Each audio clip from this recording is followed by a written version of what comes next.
question came in MSc entrance exam JNU 2012. A ball dropped from a height h can only attain the height 2h or 5 after bouncing off the floor. If the ball is dropped from a height of 1 meter, time it will take to come to rest is approximately. ये एक ball है, H ऊंचाई पे हमने उसको hold किया हुआ है और इसको रिलीज कर दिया है, यानी आराम से बॉल को पकड़ा हुआ है, जस्ट थ्रो कर दिया, यानी नीचे वेलोसिटी 0। तो जैसे वो एच हाइट से जमीन पे नीचे गिरती है तो ग्राउंड को हिट करने से जस्ट पहले जो बॉल की वेलोसिटी है वो √2gh है, that we know from kinematics. और बॉल को हिट करने के बॉल को ग्राउंड को हिट करने से जस्ट बाद हिट करने के जस्ट बाद कितनी वेलोसिटी है v1। तो ये फर्स्ट बॉल के ग्राउंड को हिट करने के फर्स्ट कोलिजन के जस्ट बाद ये वेलोसिटी है, और फिर ये h1 हाइट तक जाएगी, फिर h1 हाइट से वापस आएगी, और जितनी वेलोसिटी से ऊंची जाएगी उतनी वेलोसिटी से वापस आएगी। तो हिट करने के जस्ट बाद और ये हिट करने से जस्ट पहले, फिर सेकंड कोलिजन के जस्ट बाद वेलोसिटी है v2, फिर ये v ऐसे ऊपर जाएगी, फिर ये नीचे आएगी, फिर ये v2 से गई v2 से आई, फिर अगले कोलिजन के हिट करने के जस्ट बाद यानी v3 है। तो ये देखिए क्वेश्चन, तो ये मैं अभी आपको प्रूव कर दूंगा। What is the relation between h1 and h?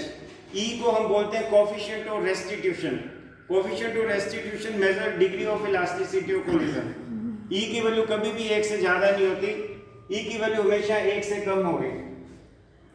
और h1 की वैल्यू हमें क्वेश्चन में दे रखी है, देखो 2h और 5, h हाइट से ड्रॉप किया और 2h और 5 तक वो जाती है। तो h1 की वैल्यू दी हुई है और e स्क्वायर की वैल्यू ये आ जाएगी सॉल्व करके e की वैल्यू। और उसने ये कहा कि तो ऐसे तो ये चलता रहेगा, ऐसे कितने टाइम के बाद वो बॉल रुकेगी। तो ये जनरल फार्मूला होता है जिसका मैं प्रूफ अभी कर दूंगा। t की वैल्यू ये फार्मूला याद रख लो, √2h जिसका प्रूफ आगे किया हुआ है, इंटू 1 + e और 1 - e। h की वैल्यू 1 मीटर है, g की वैल्यू m के सिस्टम में 10 मीटर/सेकंड, e की वैल्यू जो भी मैंने वर्कआउट की वो सिंप्लीफिकेशन करके 1.98 सेकंड। तो 1.9 सेकंड फर्स्ट ऑप्शन करेक्ट है। लेकिन आप ये कहोगे कि ये डेरिवेशन कैसे है, उसके लिए देखो E को क्या बोलते हैं, E stand for coefficient of restitution which is velocity of separation along common normal just after collision divided by velocity of approach along common normal just before collision. E की जो डेफिनेशन है common tangent के along नहीं लगती, E की definition हमेशा common normal के along लगती है। कॉमन नॉर्मल एग्जांपल के लिए ये मान लो बॉल है, बॉल को आपने हिट किया, तो ये बॉल इस बॉल को जिस पॉइंट पे हिट करती है वहां पे हम एक परपेंडिकुलर ड्रॉ करते हैं, और जो ये कॉमन टेंजेंट है और बॉल के जिस पॉइंट पे हिट करती है वहां पे जो हम लाइन ड्रॉ करते हैं उसे लाइन ऑफ कांटेक्ट भी बोलते हैं, लाइन ऑफ इंपैक्ट भी बोलते हैं, कॉमन नॉर्मल भी बोलते हैं। तो ये कॉमन नॉर्मल है, तो इस कॉमन नॉर्मल के अलोंग E की डेफिनेशन लगती है, ये कॉमन नॉर्मल है। और वेलोसिटी ऑफ सेपरेशन होता है v2 - v1, velocity of approach होता है u1 - u2। लेकिन ये बॉल है या फ्लोर, जैसे यहाँ पे फ्लोर है, तो बॉल की वेलोसिटी है, बॉल 1 है और बॉल या फ्लोर 2 है। तो फ्लोर तो पहले भी रेस्ट में था और बाद में भी रेस्ट पे ही है, तो ये दोनों 0 हो जाएंगे।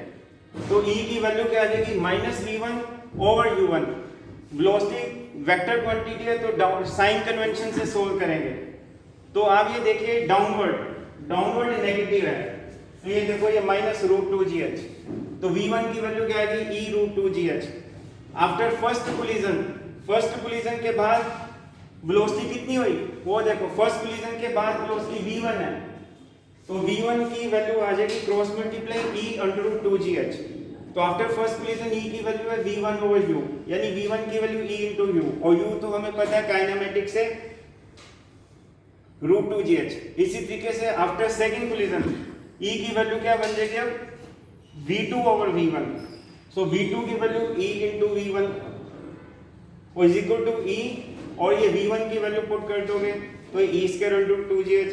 आफ्टर थर्ड कोलिजन v3/v2, फिर v3 की वैल्यू e_v2, फिर v2 की वैल्यू पुट किया, तो आप ये देखेंगे 3 है तो यहाँ पावर 3 है, 2 है तो पावर 2 है। तो in general v suffix n is equal to e raise to power n under root 2g h nth collision के बाद। तो h1 जो है आप जानते हैं कितनी हाइट पे बॉडी जो है बॉल कितनी हाइट पे ऊपर जाती है, दैट इज v1 वेलोसिटी से वो जा रही है, तो v1 स्क्वायर ओवर 2g और v1 की वैल्यू कितनी आई है v/2gh, उसका होल स्क्वायर ओवर 2g, तो ये e स्क्वायर इनटू h आ जाएगा। इसी तरीके से h2 की वैल्यू क्या आ जाएगी अगली बार, h2 यहाँ पे ये वाला this is h2, this is h3, तो h2 v2 से कवर होगा, तो h2 की वैल्यू क्या है v2 स्क्वायर ओवर 2g और v2 की वैल्यू यहाँ पे पुट कर दो, ये v2 की वैल्यू पुट कर दो कितनी है, v2 की value e square under root 2gh, इसका होल स्क्वायर ओवर 2g, तो e टू पावर 4h यानी e स्क्वायर का होल स्क्वायर इनटू h, तो इसका मतलब l टोटल डिस्टेंस कितनी कवर होगी, एक पर तो h है, ये देखो h, उसके बाद फिर h1 फिर h2 फिर h3, तो इस तरीके से h तो सिंगल टाइम आएगा, बाकी हर फैक्टर डबल ही आएगा। फिर h1 की वैल्यू पुट कर दी, फिर h2 की वैल्यू पुट कर दिया, तो h plus 2e square into h और ये जीपी सीरीज बन जाएगी।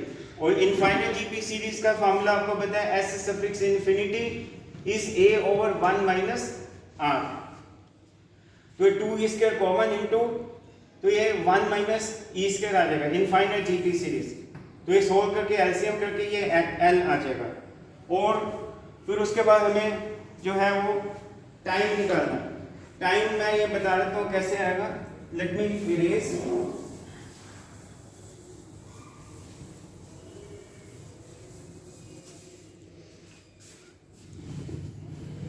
तो टोटल टाइम टेकन जो इसमें आ जाएगा कैपिटल T, एक बार तो t0, उसके बाद 2t1 फिर 2t2 etcetera etcetera and so on so fourth. t0 का फार्मूला है, t0 की वैल्यू मैं लिख देता हूं √2h/g, t1 की वैल्यू √2h1/g और h1 की वैल्यू मैंने बताई थी वो देखो, h1 की वैल्यू है e स्क्वायर इनटू h, तो ये वैल्यू पुट कर दो, t1 की वैल्यू आ जाएगी √2/g e स्क्वायर h, तो ये आ जाएगा सॉल्व करके √2/g और e बाहर आ जाएगा ये, तो ये आ जाएगा e इंटू t0, यहाँ पे लिख देता हूँ, ये e स्क्वायर का स्क्वायर रूट क्या आ जाएगा e, तो e t0 आ जाएगा। तो इस तरीके से आप t2 भी लिख सकते हैं, t2 आ जाएगा square root 2h2/g square root 2/g,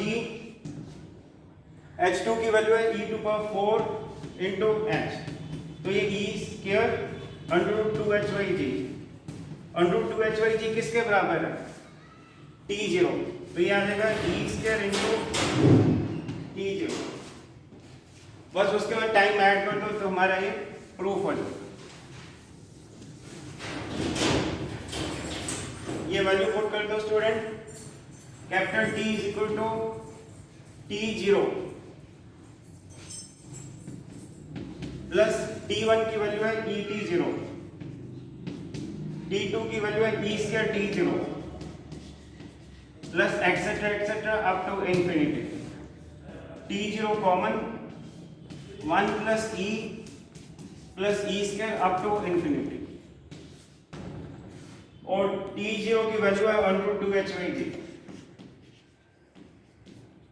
और ये इनफाइनाइट जीपी सीरीज है जिसका फॉर्मूला आप जानते हैं a ओवर 1 माइनस r, तो वो फॉर्मूला आप लिख देंगे तो उससे ये प्रूफ हो जाएगा।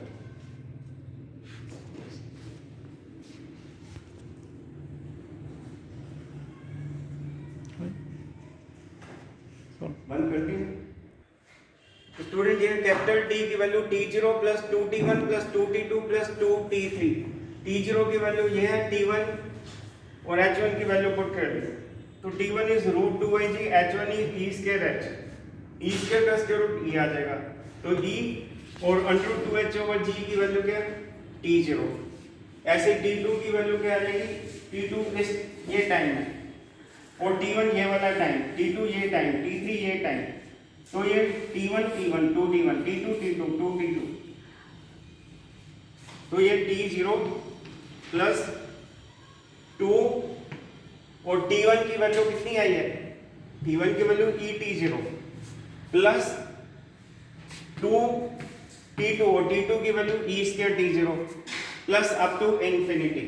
उसके बाद यहाँ पे देख रहे हो T0 प्लस 2ET0 मैंने कॉमन ले लिया into 1 plus E square plus and so on so up to infinity. T0 plus 2ET0 ये इनफाइनाइट जीपी सीरीज, A और 1 minus R common difference is E, तो ये T0 common into 1 plus 2E और 1 minus E LCM लिया तो ये T0 की value √2H/G, वही फॉर्मूला आ गया जो मैंने कहा। Thank you so much.